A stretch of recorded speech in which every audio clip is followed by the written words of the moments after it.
WAPT's Scott Simmons is live at the state capitol. Scott.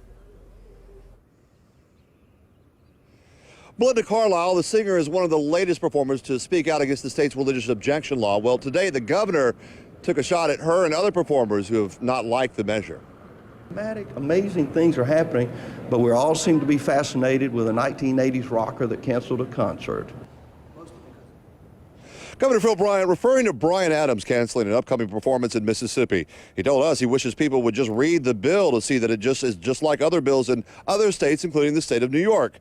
Bryant says the measure only protects a person's religious beliefs and does not allow discrimination. All of a sudden, we have one guy from the 1980s that cancels a concert. We all want to talk about that. It is interesting. The media says, you know, y'all ought to be dealing with these important issues and not some issue about someone's deeply held religious belief, not going to take anyone's rights away from them. It simply says the government cannot discriminate against people of faith or religious organizations, which is the same law. If I could get anyone to look at that, I can give you a copy of it. The same law that Governor Cuomo signed into a law in New York in 2011. The governor went on to point out the difference in the soon-to-be law and the one in New York is that Mississippi's version has expanded protections regarding religious beliefs and how they apply to that area of marriage.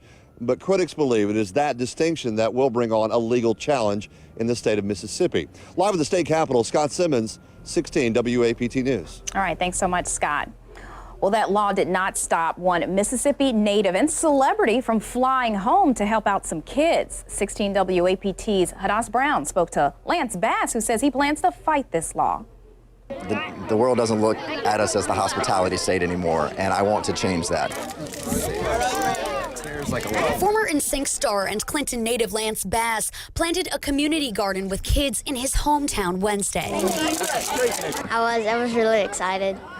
I thought it'd be fun to hang out with Lance and plant some trees. But Bass says he's really here to plant an idea. I learned in church, you know, you always fight hate with love.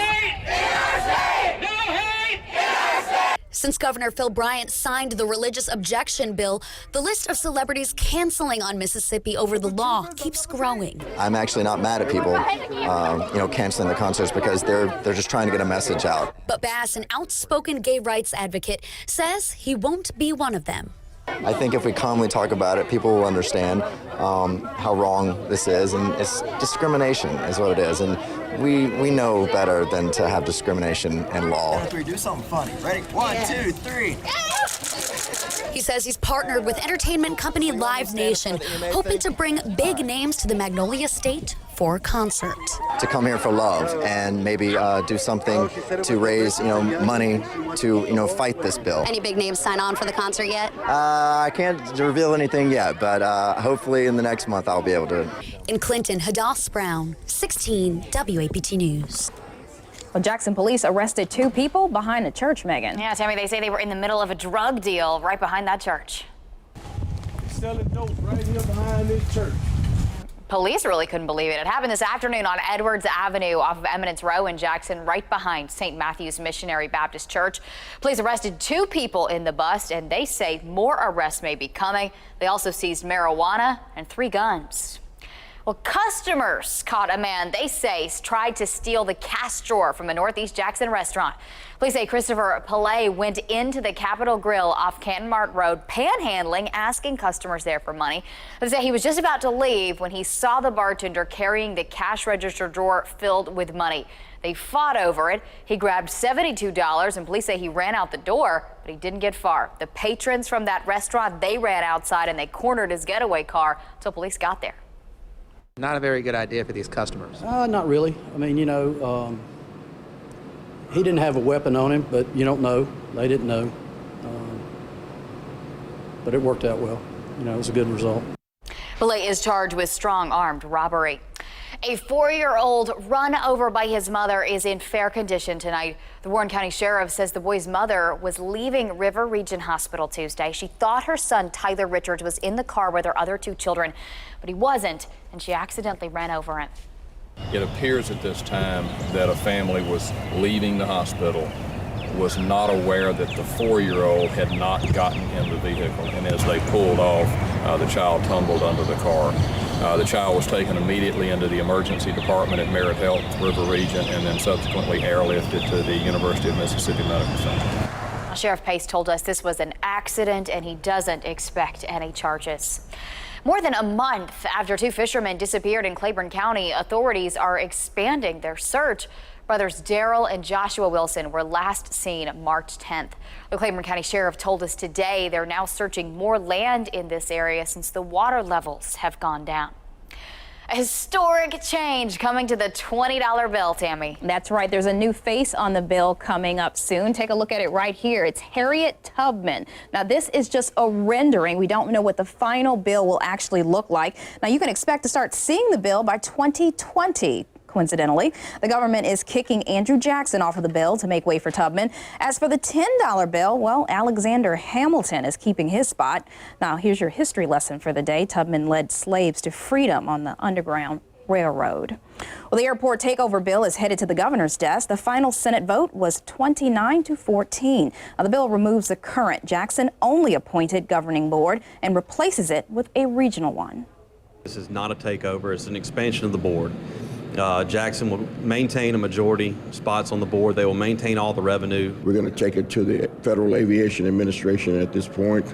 We think that we have a very good opportunity to prevail at the federal level. If we do not prevail with the FAA, then we're going to take it to the courts. Well, Governor Phil Bryant has already said that he plans to sign the measure once it reaches his desk. Well, a drunk driving simulation at Forest Hill High School. It just showed me that anything can happen when you under the influence. This is just a simulation. It's meant to teach the dangers of drinking and driving. The Hinds County Sheriff's Department joined with local firefighters. The scene shows a deadly drunk driving accident. Organizers say these demonstrations help to save lives. We hadn't had any DUI fatalities regarding high school children this spring, as far as the prom season like that generally is. Once again, this is just a simulation. The demonstration goes to schools around the metro.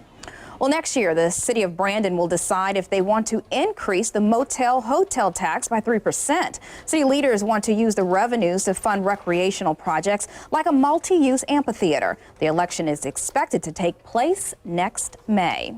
Well, longtime leaders of the Salvation Army say they're moving on, Megan. Yeah, Tammy, we work so closely with Ken and Jesse Chapman. You've probably seen them right here on 16 WAPT leading the Angel Tree campaign every holiday season. They are moving to Tulsa, Oklahoma to lead that chapter of the Salvation Army. They will be here in Jackson for just another 8 weeks.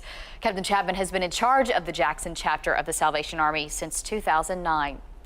Jackson leaders are up in arms now that it looks like the city won't get any state help to fix roads and busted water pipes. Lawmakers were considering the creation of a capital improvement district.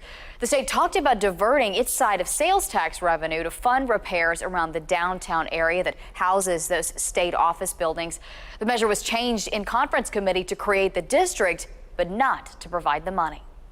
Well, with the funding mechanism being stripped out of it, we have nothing. That was the idea, that we were going to do all of these things for the Capitol complex with those funds, and without any funds, everybody know you can't do anything. I understand it's a tough budget year, but there are opportunities that we would have, I think, to do what is right. And of course, they've tried to do that, but we need to support this capital city. This is where we do business, this is where the capital is located. We have a responsibility to help them maintain the infrastructure. Yeah, you could tell by his comments, Governor Bryant says he does support funding this district, and he says he'll encourage lawmakers to divert money to it in the future. A Jackson pastor is suing the state, Attorney General Jim Hood, and Governor Bryant. Jeffrey Stallworth is the pastor of Word and Worship Church in Jackson. He's suing for damages after his name was put on the state sex offender registry. The state Supreme Court ruled last April that his name should be taken off. He entered a plea agreement in 2002 for a misdemeanor sexual offense. Clinton will soon have a new police chief. Commander Ford Heyman will step into that spot May 1st. He most recently worked with the Byram Police Department, but has worked for Jackson Police and the State Department of Corrections. Mike Gill has served as interim police chief since Mike Warren retired from that position back in February. On the race for the White House, both frontrunners have moved closer to clinching their party's nomination. New York's primaries produced some big wins for Republican Donald Trump and for Democratic candidate Hillary Clinton. 16 WAPT's Sally Kidd is in Washington for us tonight. Megan, Hillary Clinton and Donald Trump got a big shot of momentum coming out of New York, and the next 5 primaries are in delegate-rich states in the Northeast. Victory is in sight. In the pivotal New York primary, the frontrunners ran away with victory. Thank you, New York. Donald Trump won a whopping 60% of the vote, and he's favored in the 5 eastern states that vote on Tuesday. After that comes Indiana, and that's where he campaigned today. The only way we can beat the dishonest, rigged system is by you continuing to come out and vote. You're going to get your chance in a few weeks. Ted Cruz picked up 0 delegates in New York, but he's cruising onward, rallying supporters in Pennsylvania. Let me tell you what Donald and the media want to convince everyone. That Pennsylvania is a suburb of Manhattan. You know what? I've got a lot more faith in the people of Pennsylvania. Governor John Kasich won 4 of New York's 95 delegates, with the rest going to Trump. With her dominant delegate lead and 15-point win in New York, analysts say Clinton is on track to capture the nomination by June. Bernie Sanders says he's not giving up. It would take